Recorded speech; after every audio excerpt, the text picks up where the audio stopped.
ಎಲ್ಲರಿಗೂ ನಮಸ್ಕಾರ.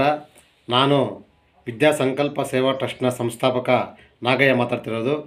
ನಾವು ವಿದ್ಯಾಸಂಕಲ್ಪ ಸೇವಾ ಟ್ರಸ್ಟನ್ನು ಪ್ರಾರಂಭಿಸಿ ಈಗ 9 ತಿಂಗಳಾಗಿದೆ. 9 ತಿಂಗಳಲ್ಲಿ ನಾವು ಎಲ್ಲ ಸರ್ಕಾರಿ ಶಾಲೆಗಳನ್ನು ಗುರುತಿಸಿ ನಮ್ಮ ಕೈಲಾದಷ್ಟು ಸಹಾಯವನ್ನು ಮಾಡ್ತಾ ಬಂದಿದ್ದೀವಿ. ಈಗಾಗಲೇ ಎಲ್ಲ ಸರ್ಕಾರಿ ಶಾಲೆಗಳಲ್ಲಿ ಉಚಿತ ನೋಟ್ಬುಕ್ ವಿತರಣೆ, ಕಲಿಕಾ ಸಾಮಗ್ರಿಗಳ ವಿತರಣೆ ಮಾಡ್ತಿದ್ದೇವೆ. ಈಗ ನಾವು ಮಾಕರಹಳ್ಳಿ ಕನ್ನಡ ಮತ್ತು ಉರ್ದು ಶಾಲೆಯಲ್ಲಿ ನೋಟ್ಬುಕ್ ವಿತರಣೆ ಮಾಡಿದ್ದೇವೆ. ಕೊತ್ತೂರು ಸರ್ಕಾರಿ ಶಾಲೆಯಲ್ಲಿ ನೋಟ್ಬುಕ್ ವಿತರಣೆ ಮಾಡಿದ್ದೇವೆ.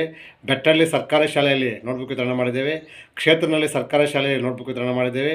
ಎಳುವಳ್ಳಿ ಸರ್ಕಾರಿ ಶಾಲೆಯಲ್ಲಿ ನೋಟ್ಬುಕ್ ವಿತರಣೆ ಮಾಡಿದ್ದೇವೆ. ನಲ್ಲಹಳ್ಳಿ ಉರ್ದು ಮತ್ತು ಕನ್ನಡ ಶಾಲೆಯಲ್ಲಿ ನೋಟ್ಬುಕ್ ವಿತರಣೆ ಮಾಡಿದ್ದೇವೆ. ಕಣಗಲ ಸರ್ಕಾರಿ ಶಾಲೆಯಲ್ಲಿ ನೋಟ್ಬುಕ್ ವಿತರಣೆ ಮಾಡಿದ್ದೇವೆ. ಬೆಳವನಹಳ್ಳಿ ಸರ್ಕಾರಿ ಶಾಲೆಯಲ್ಲಿ ನೋಟ್ಬುಕ್ ವಿತರಣೆ ಮಾಡಿದ್ದೇವೆ. ಮಂಚ್ಕಲ್ ಮತ್ತು ಗುಂಡ್ಲಹಳ್ಳಿ ಸರ್ಕಾರಿ ಶಾಲೆಗಳಲ್ಲಿ ನೋಟ್ಬುಕ್ ವಿತರಣೆ ಮಾಡಿದ್ದೇವೆ. ಬನಹಳ್ಳಿ ಪ್ರತಿಭಾ ಕಾರಂಜಿ ವಿಜೇತ ಮಕ್ಕಳಿಗೆ ಬಹುಮಾನ ವಿತರಣೆ ಮಾಡಿದ್ದೇವೆ. ಮಾಕರಹಳ್ಳಿ ಸರ್ಕಾರಿ ಶಾಲೆ ಕನ್ನಡ ಶಾಲಾ ಮಕ್ಕಳಿಗೆ ಟಿ ಶರ್ಟ್ ವಿತರಣೆ ಮಾಡಿದ್ದೇವೆ. ಈಗಾಗಲೇ ಮಾಕರಹಳ್ಳಿ ಗ್ರಾಮದಲ್ಲಿ ವಿದ್ಯಾಸಂಕಲ್ಪ ಸೇವಾ ಟ್ರಸ್ಟಿಂದ ಉಚಿತ ಟ್ಯೂಷನ್ಸ್, ಡ್ಯಾನ್ಸ್ ಕ್ಲಾಸ್ ಮತ್ತು ಉರ್ದು ಶಾಲಾ ಮಕ್ಕಳಿಗೆ ಉಚಿತ ಟ್ಯೂಷನ್ಗಳನ್ನು ಮಾಡ್ತಿದ್ದೇವೆ. ದಯವಿಟ್ಟು ನೀವು ನಮ್ಮ ಜೊತೆ ಕೈ ಜೋಡಿಸಿ ನಿಮ್ಮ ಕೈಲಾದ ಸಹಾಯವನ್ನು ಈ ವಿದ್ಯಾಸಂಕಲ್ಪ ಸೇವಾ ಟ್ರಸ್ಟ್ಗೆ ಮಾಡಬೇಕಾಗಿ ತಮ್ಮಲ್ಲಿ ಪ್ರೀತಿಯ ಮನವಿ.